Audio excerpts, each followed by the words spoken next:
அனைவருக்கும் வணக்கம். கதை நேரத்தில் மீண்டும் உங்களை சந்திப்பதில் மகிழ்ச்சி. இன்று நான் சொல்லப்போகும் நீங்கள் கேட்கப் போகும் கதை பாண்டிமாதேவி. எழுதியவர் திரு நா. பார்த்தசாரதி அவர்கள். அத்தியாயம் 37. கால பெருவெளியில் சில கனவு பறவைகள். எதிலும் மனம் பொருந்தாமல், எண்ணங்கள் ஒட்டாமல் அந்த அரண்மனைக்குள் அதே நிலையில் நாட்களை கடத்த முடியாது போல் தோன்றியது மகாராணி வானவன் மாதேவிக்கு. 4 புறமும் நீந்தி மீள முடியாதபடி பொங்கிப் பெருகும் வெள்ள பிரவாகத்தினிடையே அகப்பட்டு கொண்ட நீந்த தெரியாத மனிதனைப் போல் சிறுமை நிறைந்த சாமானிய மனித குணங்களுக்கு நடுவே திகைத்து நின்றார் அவர். அதுவும் கடற்கால் மாறனார் ஒப்புரவு மொழிமாறா ஓலையோடு வந்து பயமுறுத்தி விட்டு போனதிலிருந்து மனதின் சிறிதளவு நிம்மதியையும் இழந்து தவித்தார் அவர். அரண்மனைக்கு வெளியே போய் கோவில் குளம் என்று விருப்பம் போல் சுற்றவும் முடியவில்லை. உள்ளேயும் நிம்மதியாக இருக்க முடியவில்லை. மாலையில் புவனமோகினியையும் உடன் அழைத்து கொண்டு அரண்மனை நந்தவனத்தில் போய் சிறிது நேரம் உலாவினார் மகாராணி. பூக்களையும் செடி கொடிகளையும் பார்க்கும்போதெல்லாம் மகாராணியின் மனத்தில் சற்றே உற்சாகத்தென்றல் வீசியது. ஒவ்வொரு பூவை பார்க்கும்போதும் ஒரு அழகான குழந்தையின் புன்முறுவல் பூத்த முகம் நினைவுக்கு வந்தது அவருக்கு. அடடா, அந்த பூக்களை பார்க்கும்போது இன்னும் எத்தனையோ நினைவுகள் அவர் மனதில் பொங்குகின்றனவே. எல்லையற்று பரந்த பேருலகத்தில் அங்கங்கே மனித வாழ்க்கையில் தென்படும் சிறுமைகளை காணாதது போல கண்டு அளவிலும் உருவிலும் அடங்காத இயற்கை பெருந்தாய் இப்படி பல்லாயிரம் மலர்களாக மாறி ஏளன சிரிப்புகளை எங்கும் வாரி இறைக்கின்றாளோ? அவை வெறும் பூக்கள் அல்ல, பிரகிருதியின் அர்த்தம் நிறைந்த புன்னகைகள். நந்தவனத்து தடாகத்திலிருந்த சில பெரிய செவ்வல்லி பூக்களையும் மூடும் நிலையிலிருந்த கமிலங்களையும் பார்த்தபோது மழலை மொழி பேசி கன்னங்குழிய சிரிக்கும் குழந்தை பருவத்து ராஜசிம்மனின் முகம் நினைவுக்கு வந்தது அவருக்கு.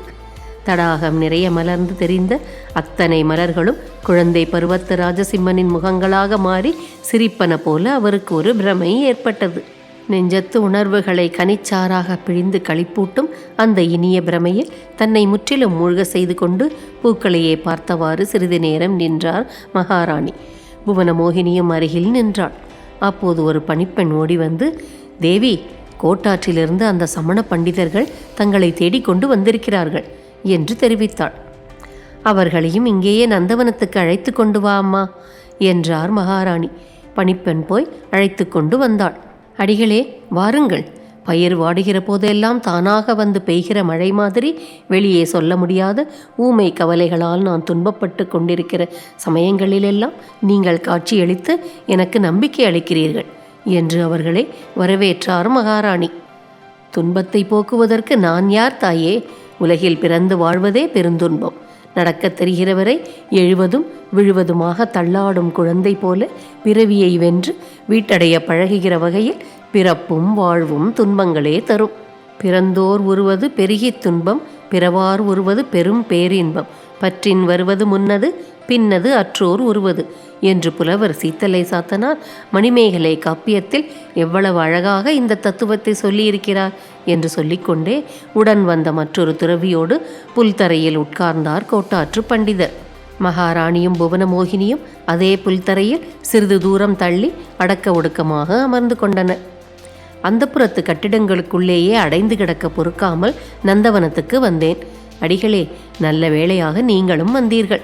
இன்று உங்களை காணும் பேறு கிட்டுமென்று நான் கனவிலும் எதிர்பார்க்கவில்லை. எங்கே அடைந்து கிடந்தால் என்ன அம்மா? இது சிறிய நந்தவனம், உலகம் பெரிய நந்தவனம். இங்கே செடிகளின் கிளைகளில் நாட்களை எல்லையாக கொண்டு பூக்கள் பூத்து உதிர்கின்றன. அங்கேயோ காலத்தின் கிளைகளில் விதியை எல்லையாக கொண்டு உயிர்ப்பூக்கள் பூத்து உதிர்கின்றன. இன்று உதிர்ந்துள்ள பூக்களே நாளை உதிரப்போகும் பூக்களுக்கு உரமாகும். இந்த உயிர்ப்பூக்களின் நந்தவனத்தில் எதையும் நடுவராக நின்று பார்த்து கொண்டே நடந்து போய்விட வேண்டும். இல்லாவிட்டால் துன்பம்தான் என்று சிரித்து கொண்டே சொன்னார் கோட்டாற்று பண்டிதர். என்னை போன்றவர்களால் ஆசைகளையும் பாசங்களையும் சுமந்து கொண்டு அப்படி நடுவாக நடந்து போய்விட முடிவதில்லை அடிகளே. முடிகிற காலம் ஒன்று வரும் தாயே, அப்போது நானே உங்களை சந்தித்து நினைவூட்டுவேன். இன்று நான் இங்கே வந்தது உங்களை சந்தித்து உரையாடி கொண்டிருப்பதற்காக அல்ல. நானும் இதோ உடன் வந்திருக்கும் இந்த துறவியும் மறுபடியும் வடதிசையில் யாத்திரை போகிறோம். அதற்கு முன் உங்களிடம் ஒரு வார்த்தை சொல்லிக் கொண்டு போகலாம் என்று வந்தேன். அடிகள் திரும்ப எவ்வளவு காலமாகுமோ? யார் கண்டார்கள்? நான் திரும்புவதற்குள் எங்கெங்கே என்னென்ன மாறுதல்களோ. தாயே, எப்போதும் நாளைக்கு நடப்பதை எண்ணி திட்டமிடுகிற வழக்கம் எனக்கு இல்லை. நீரின் வேகத்தில் விழுந்த துரும்பு போல் கால ஓட்டத்தில் என்னை தள்ளி கொண்ட பின் என்னை இழுத்து செல்ல வேண்டியது அதன் பொறுப்பு. நாளைய தினத்தை பற்றி பெரிதாக எண்ணாதீர்கள். அது உங்கள் நினைப்பை போல் இல்லாமலும் போகலாம். எதையோ சுருக்கமாக மறைத்து சொல்லி சிரிப்பவர் போல் சிரித்தார் அவர். அடிகளே, இன்றைய தினத்தை பற்றி எனக்கு நன்றாக தெரிந்துவிட்டது. அதனால் அதை பற்றி எண்ணுவதற்கு ஒன்றும் மீதமில்லை. நாளைய தினம்தான் எனக்கு தெரியாதது, என் கற்பனைகளுக்கு இடமளிப்பது, என் நினைவுகளை தாங்கிக் கொண்டு இன்பம் தருவது. நான் எப்படி அதை நினையாமல் இருக்க முடியும்? இந்த கேள்விக்கு அவர் பதில் சொல்லாமல் சிரித்தார். சிறிது நேரம் மௌனமாக இருந்தார். பின்பு விடை பெற்றுக்கொண்டு உடன் வந்தவரோடு திரும்பி போய்விட்டார். அந்த சில வினாடிகளில் இன்னதென்று புரியாத ஏதோ ஒரு பேர் உண்மையை தனக்கு தெரியாமல், தனக்கு விளங்காமல், தான் அறிந்து கொள்ள முடியாமல் தன் மனதில் அவர் பதித்துவிட்டு போய்விட்டது போல் மகாராணிக்கு ஒரு உணர்வு ஏற்பட்டு வளர்ந்தது. இருட்டி நெடுநேரமாகியும் நந்தவனத்திலிருந்து திரும்பி இரவு உணவு முடித்து படுத்துக்கொண்ட பின்னும் அந்த சிந்தனை மகாராணியை விட்டு நீங்க மறுத்தது. முன்னும் பின்னும் தொடர்பற்ற பல சிந்தனைகள், பல முகங்கள், பலருடைய பழக்கங்கள் எல்லாம் அவருக்கு நினைவு வந்தன. கழற்கார் மாறனாரின் பதவியாசை, மகாமண்டலேஸ்வரரின் கம்பீரம், சுசீந்திரத்தில் சந்தித்த திருவட்டாற்று சோழிய பெண்ணின் தாய்மை கனிந்த முகம், காந்தளூர் மணியம்பலத்தில் அந்த முதுபெரும் புலவர் மாணவர்களுக்கு கூறிய அறிவுரை எல்லாம் அவர் நினைவில் தோன்றி மறைந்தன. நினைவுகளின் வெள்ளத்தில் அவர் மனம் நீந்தத் தொடங்கியது. நந்தவனத்து குளத்தில் பார்த்த செவ்வல்லிப்பூ சிறிது சிறிதாக விரிந்து வடிவு பெருகி ஒரு அழகிய ஆண் குழந்தையின் முகமாக மாறி சிரிக்கிறது. சிரித்துக்கொண்டே கொஞ்சம் கொஞ்சமாக மாறி வளர்ந்து அது ஒரு இளைஞனின் முகமாக விரிவடைகிறது. அந்த முகத்துக்கு கீழே கைகளும் கால்களும் உடம்பும் உண்டாகி ஒரு வாலிபன் எழுந்து நிற்கிறான். அந்த வாலிபன் வேறு யாருமில்லை, குமாரபாண்டியன் ராஜசிம்மன் தான். அம்மா, உங்கள் எண்ணங்களை நான் நிறைவேற்றுவேனோ மாட்டேனோ என்று கவலைப்படாதீர்கள். என்னுடைய வலிமை வாய்ந்த கைகள் அவற்றை நிறைவேற்றுவதற்காகவே இருக்கின்றன என்று ராஜசிம்மன் அருகில் வந்து கைகூப்பி வணங்கிக் கொண்டே சொல்கிறான். குழந்தாய், நான் அவநம்பிக்கை அடைந்து விடக்கூடாதென்பதற்காக நீ இப்படி கூறுகிறாய். நாளைக்கு நடக்கப் போவதை பற்றி சொல்ல உன்னால் எப்படி அப்பா முடியும்? அது உன் நினைப்பை போல் இல்லாமலும் போகலாம். உனக்கு பல பொறுப்புகள் இருக்கின்றன. நீயோ ஒரு பொறுப்பும் நினைவில்லாமல் மனம் போல போக்கில் திரிந்து கொண்டிருக்கிறாய். முதலில் நீ தாய்க்கு மகனாக இருப்பதற்கு தெரிந்து கொள்ள வேண்டும். பின்பு நாட்டுக்கு அரசனாக இருப்பதற்கு தெரிந்து கொள்ள வேண்டும். அதன் பின் ஒரு பெண்ணுக்கு நாயகனாக இருப்பதற்கு தெரிந்து கொள்ள வேண்டும். அதற்கெல்லாம் அப்பால் குழந்தைகளுக்கு தந்தையாக தெரிந்து கொள்ள வேண்டும். பிறந்தும் ஆண்டும் பெற்றும் பெருவித்தும் முடிவதுதான் வாழ்க்கை. தாயை கூட சந்திக்காமல் சுற்றி கொண்டிருக்கும் நீ பொறுப்புகளை உணர்ந்து கொள்வது எப்போது? பொறுப்புகளை உணர்வதற்கே தெம்பில்லாத நீ அவற்றை சுமப்பது என்றைக்கோ? மகாமண்டலேஸ்வரர் நல்லெண்ணத்துடன் உன்னை இடையாற்று மங்கலத்துக்கு அழைத்து வந்து இரகசியமாக தங்க வைத்தால் நீ அவர் கண்களிலேயே மண்ணை தூவிவிட்டு அரசுரிமை பொருட்களை கடத்தி கொண்டு போய் விட்டாய். இலங்கை இலங்கை என்று நினைத்த போதெல்லாம் அங்கே ஓடிவிடுகிறாய். அப்படி உனக்கு என்னதான் வைத்திருக்கிறதோ அங்கே. காசிப மன்னன் உனக்கு வேண்டியவனாக இருக்கலாம். அதற்காக எப்பொழுதும் அவன் நிழலிலேயே போய் ஒதுங்கலாமா? முயற்சியும் ஊக்கமும் உள்ள ஆண்மகனுக்கு பிறருடைய நிழலில் போய் ஒதுங்குவதென்பது இழிவல்லவா? வெளியில் யாருக்கும் தெரியாமல் உன்னையும் அரசுரிமை பொருட்களையும் தேடி அழைத்து வருவதற்கு அந்தரங்கமாக ஏற்பாடு செய்திருப்பதாக மகாமண்டலேஸ்வரர் கூறினார். அதனால்தான் ஆசைகளையும் பாசங்களையும் மனதிலிருந்து களைத்தெறிந்து அழித்து விடாமல் வைத்துக்கொண்டு இன்னும் காத்திருக்கிறேன். உலகம் உயிர்ப்பூக்களின் நந்தவனம். அங்கே எல்லாவற்றையும் பார்த்தும் பார்க்காதது போல் நடுவாக நடந்து போய்விட வேண்டும் என்று கோட்டாற்று பண்டிதர் எனக்கு சொல்கிறார். குழந்தாய், உன்மேலும் உன் எதிர்காலத்தின் மேலும் நான் கண்டு கொண்டிருக்கும் கனவுகளாலும் நம்பிக்கைகளாலும் அவருடைய தத்துவத்தை கூட என்னால் ஒப்புக்கொள்ள முடியவில்லை. அதற்காக மாமேதையான அந்த பண்டிதரை கூட எதிர்த்து வாதம் புரிந்தேன் நான். நீ இங்கு இல்லாததால் அரசாங்க கவலைகளும் என்னிடமே வந்து சேர்கின்றன. உன்னை காண முடியாமல் படும் கவலைகளோடு சேர்ந்து அந்த கவலைகளையும் நானே பட வேண்டியிருக்கிறது. நம்முடைய மகாமண்டலேஸ்வரர் தென்பாண்டி நாட்டின் அறிவு வளத்துக்கும் சிந்தனை செழுமைக்கும் எடுத்துக்காட்டாக திகழ்பவர். பொறாமையின் காரணமாக அவரை அந்த பெரும் பதவியிலிருந்து கீழே இறக்கி விடுவதற்கு சிலர் முயற்சி செய்கிறார்கள். பொன்மனை கூற்றத்து கிழவர் ஒப்புரவு மொழிமாறா ஓலையோடு என்னிடம் வந்து மகாமண்டலேஸ்வரரை பற்றி என்னென்னவோ புறம் கூறினார். நான் ஏற்றுக்கொள்ளவில்லை. மகாமண்டலேஸ்வரரை பற்றி அவ்வளவு கேவலமாக புறங்கூறிய அந்த கிழட்டு மனிதர் அவரையே நேரில் பார்த்ததும் எப்படி நடுங்கி போனார் தெரியுமா? ராஜசிம்மா, இடையாற்று மங்கலத்து பெரியவருக்கு மட்டும் அந்த இணையற்ற ஆற்றல் இருக்கின்றது. அவரை எதிர்ப்பவர்களும் வெறுப்பவர்களும் கூட அவருடைய கண்களின் சால்பு நிறைந்த பார்வைக்கு முன்னால் அடங்கி ஒடுங்கி நின்று விடுகிறார்கள்.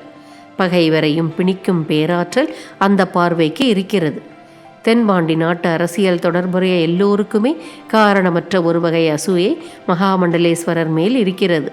குழந்தாய், அவரை போல் ஒரு திறமையான மனிதர் இல்லாவிட்டால் உடனடியாக நேர இருந்த வடதிசை பகைவர் படையெடுப்பை காலம் தாழ்த்தி இருக்க முடியாது. அவர் மகாமண்டலேஸ்வரராய் இருக்கிற காலத்திலேயே நீ வந்து முடிசூட்டி கொண்டு பொறுப்பேற்றால் உனக்கு எத்தனையோ வகையில் பயன்படும். உலகம் நிலையாதது. நம்முடைய எண்ணங்களின்படியே எதுவும் நடப்பதில்லை என்பதையெல்லாம் நான் உணர்கிறேன் குழந்தாய். ஆனால் உன்னை பற்றி நினைவு வரும்போது மட்டும் என்னால் அவற்றை நம்ப முடிவதில்லை. உலகம் நிலையானது. என் அருமை புதல்வனை பொறுத்தவரையில் நான் எண்ணி இருக்கிறபடியே எல்லாம் நடைபெறும் என்றே நினைத்து வருகிறேன் நான். நீ என்னை ஏமாற்றி விடாதே. என் நினைவுகளையும் கனவுகளையும் ஏமாற்றி விடாதே. யாரோ கூப்பிடுவது போல் இருந்தது.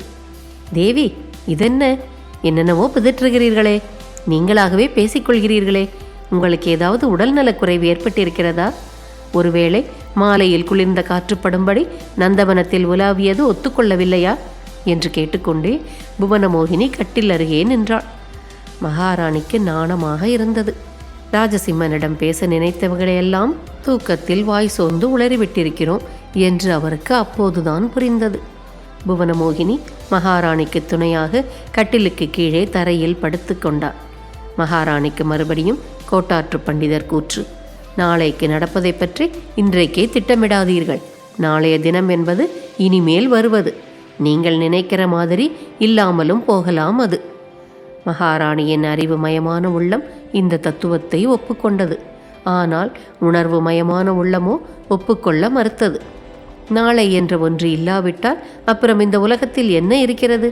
அறிய முடியாத உண்மைகளும் தெரிய முடியாத எதிர்காலமும் இருப்பதனால் அல்லவா வாழ்க்கை சாரமாக இருக்கிறது. தாம் சுமக்கின்ற பொருட்களின் உயர்வும் பெருமையும் தெரியாமல் குங்குமமும் கற்பூரமும் சுமக்கும் கழுதைகளைப் போல் வாழ்வதானால்தான் சாதாரண மனிதர்களால் வாழ்க்கையின் நாளைய தினங்களை கற்பனை செய்ய முடிகிறது. இப்படி என்னென்னவோ எண்ணிக்கொண்டு படுக்கையில் புரண்டார் மகாராணி. சிந்தனைகளை தனக்கு சாதகமாக தன் எண்ணங்களுக்கு ஏற்றாற்போல் வளைத்து சிந்திக்க தொடங்கும் போது மனதுக்கு ஒரு விதமான போலி உற்சாகம், மகிழ்ச்சி, மயக்கமாக ஏற்படும். மகாராணியின் மனதில் அப்படி ஒரு உற்சாகம் அப்போது ஏற்பட்டிருந்தது. மறுநாள் பொழுது விடிந்ததுமே ராஜசிம்மன் ஓடி வந்துவிடப் போகிற மாதிரியும் உடனே அவனுக்கு முடிசூட்டி கண்டு மகிழப் போவதாகவும் தன் மனம் கற்பனை செய்கிற எல்லா நிகழ்ச்சிகளுமே உடனே நடந்துவிடப் போவது போல் ஒரு மனநிலை ஏற்பட்டது. கண்களை விழித்து கொண்டே கட்டிலில் படுத்திருந்தவருக்கு எதிரே சிறிதாக மங்கலாக எரிந்து கொண்டிருந்த தூண்டா விளக்கின் சுடர் தெரிந்தது. இருட்டில் மலர்ந்த தங்க மலர் ஒன்றின் ஒற்றை தனி இதழ் காற்றில் அசைவது போல கண்ணுக்கு அழகாக தெரியும் அந்த சுடரையே பார்ப்பது இன்பமாக இருந்தது மகாராணிக்கு. சுடராது நெருப்பு தாயின் பெண் குழந்தை. நெருப்பில் ஏதோ தெய்வீக ஆற்றல் இருக்கிறது. அதனால்தான் அதை வணங்குவதற்கு ஏற்ற பொருளாக முன்னோர்கள் தேர்ந்தெடுக்க வேண்டும் என்று அவருக்கு தோன்றியது. பார்த்து கொண்டிருக்கும் போதே அந்த சுடர் பெரிதாக எரிவது போல் அவருக்கு ஒரு தோற்றம் உண்டாயிற்று. பயத்தால் அவர் முகம் வெளிறுகிறது. கண்களை மூடிக்கொள்கிறார். ஆரியர் கணவன் பராந்தக பாண்டியரின் சிதையில் அடக்கிய சந்தனக்கட்டைகள் எரிந்த காட்சியை அவர் கண்கள் அவருடைய விருப்பமின்றியே நினைவுக்குள் கொண்டு வந்து தள்ளுகிறது. ஏதோ ஒரு சக்தி 8 திசையும் புகழ் மணக்க செங்கோல் நடத்திய அந்த மாபெரும் உடலை நெருப்பு சூழ்ந்தபோது வானவன் மாதேவி நெருப்பை திட்டியிருக்கிறார். தெய்வங்கள் தன்னை வஞ்சித்து ஏமாற்றியதாக தூற்றியிருக்கிறார். அதே நெருப்பின் சுடரையா இப்போது தெய்வமாக எண்ணினேன் என்று நினைக்கும் போது உடல் புல்லரித்தது அவருக்கு. கண்களில் தன் உணர்வு இல்லாமலேயே ஈரம் கசிந்து விட்டது. எத்தனை சமசிதைகளில் எத்தனை மனித உடல்களின் இரத்தத்தை குடித்த கொழுப்போ, அதனால் அல்லவோ இந்த சுடர் இப்படி சிவப்பாக இரத்தத்தில் நனைந்த வெண்தாமரை இதழ் போல் எரிகிறது. அந்த தூண்டா விளக்கின் சுடரில் அழகு தெரியவில்லை அவருக்கு, தெய்வமும் தெரியவில்லை. அப்படியே எழுந்து பாய்ந்து அந்த சுடர் பிழம்பை கை விரல்களால் நசுக்கி அமுக்கி அழித்து விட வேண்டும் போல் வெறி உண்டாயிற்று. அந்த நெருப்பின் சவலை குழந்தையை கழுத்தை நெரித்துவிட வேண்டும் போல் இருந்தது. இப்படி ஏதேதோ சம்பந்தமின்றி நினைத்து கொண்டே தூங்கிப் போனார் மகாராணி. தூக்கத்தில் எத்தனையோ வேண்டிய வேண்டாத கனவுகள் கவிழ்ந்தன. அகல நீளங்களுக்குள் அடங்காமல் விளிம்பும் வேலியுமற்று பறந்து கிடக்கும் காலம் எனும் பெருவெளியில் தம் கனவு பறவைகளை பறக்க செய்தார் மகாராணி. அலுப்பின்றி சலுப்பின்றி கால பெருவெளியின் தொட முடியாத உயரத்தில் தூக்கம் கலைகிறவரை அந்த பறவைகள் பறந்து கொண்டே இருந்தன. ராஜசிம்மன் 8 திசையும் வெற்றி வாகை சூடி திரிபுவன சக்கரவர்த்தியாகிறான். திருமணம் புரிந்து கொள்கிறான். அழகான ஆண் குழந்தை பிறக்கிறது. வானவன் மாதேவி தம் பேரனை கொஞ்சுகிறார். ராஜசிம்மா, நீ குழந்தையாக இருந்தபோது சிரித்ததைப் போலவே உன் மகனும் சிரிக்கிறான் என்று புதல்வனிடம் வேடிக்கையாக சொல்கிறார் மகாராணி. அம்மா, என் மகன் என்னை காட்டிலும் பெரிய வீரனாக்கப் போகிறேன் பாருங்கள். ஈழத்தையும் கடாரத்தையும் கூட அவன் வென்று வாகை சூடுவான் என்று மகனை பற்றி பெருமை அடைத்துக் கொள்கிறான் ராஜசிம்மன். செய்தாலும் செய்வான் அப்பா. வாளாலும் மேலாலும் வெல்வதற்கு முன் சிரிப்பாலேயே அவைகளை வென்று விடுவான் போலிருக்கிறது உன் மகன் என்று புன்னகையோடு பதில் சொல்கிறார் மகாராணி. இவ்வளவில் மகாராணி கண் விழித்தார். விடிந்து வெயில் பரவி வெகு நேரமாக இருந்தது. படுத்த நிலையிலேயே கட்டிலில் கண் விழித்த அவர் பார்வை எதிரே இருந்த அந்த தீபம்தான் பட்டது. அவர் திடுக்கிட்டார். அந்த ஒளியின் குழந்தை அணைந்து அழுது புகையாகி நூல் இழைத்து கொண்டிருந்தது. என்றுமே அணையாத விளக்கு அது. அன்று அணைந்திருந்தது. கண்ட கனவுக்கும் அதற்கும் பொருத்தமில்லாமல் பட்டது. மனதின் வேதனை அலைகளை அடக்கிக் கொண்டு அந்த அன்னை காலத்தின் அலைகளில் மிதப்பதற்காக எழுந்தாள். நீராடிய ஈரக்குந்தலோடு கையில் பூக்குடலையுடன் புவனமோகினி அப்போது அங்கே வந்தாள். பெண்ணே, இன்றைக்கு இந்த அணையா விளக்கு அணையும்படி விட்டுவிட்டாயே, நீ பார்க்கவே இல்லையா என்று கேட்டார் மகாராணி. ஐயோ, அணைந்து விட்டதா? நான் பார்க்கவே இல்லையே என்று பதறி அதை ஏற்றுவதற்காக ஓடினாள் வண்ணமகள். பிரமை பிடித்தவர் போல் சூன்யத்தை வெறுத்து நோக்கியபடியே மறுபடியும் கட்டிலே உட்கார்ந்து கொண்டார் மகாராணி. இரவில் எண்ணங்கள் நம்பிக்கை அளிப்பவையாக, உற்சாகமாக, விரும்பத்தக்கவையாக இருந்தன. பகல் வெடிந்ததுமே ஒளியின்றி புகைகிறது என்று மெல்ல தமக்கு தாமே சொல்லிக் கொண்டார் அவர். சாளரத்தின் வழியே நுழைந்த ஒளிக்கதிர்கள் அவருடைய நெற்றியில் படிந்து மினுமினுப்பை காட்டின. அன்றைய நாளின் விடிவு காலத்தின் வேகமான அலைகளில் தன்னை வேறொரு திசையில் இழுப்பதற்காக விடிந்தது போல் ஏதோ மனத்தில் அவருக்கு ஒரு குழப்பம் எழுந்தது. அப்போது கோட்டாற்று பண்டிதர் பதில் பேசாமல் சிரித்து விட்டு போன அந்த சிரிப்பு அவருக்கு நினைவு வந்தது. முன்பொரு சமயம் அவர் ஓலையில் எழுதி கொடுத்து விட்டு போன பாட்டு நினைவு வந்தது. மகாராணி, வெயில் ஏறி வெப்பம் அதிகமாகிக் கொண்டே போகிறதே என்று நீராடுவதற்கு நினைப்பூட்டும் நோக்கத்தோடு ஒரு பணிப்பெண் கூறினாள். ஆமாம், வெப்பம் அதிகமாகிக் கொண்டுதான் போகிறது என்ற அதே வார்த்தைகளை வேறு பொருள் தொனிக்க திரும்பிச் சொல்லிக்கொண்டே எழுந்திருந்தார் மகாராணி வானவன் மாதேவி. இத்துடன் 2ஆம் பாகம் நிறைவடைந்தது. 3ஆம் பாகத்தில் சந்திப்போம்.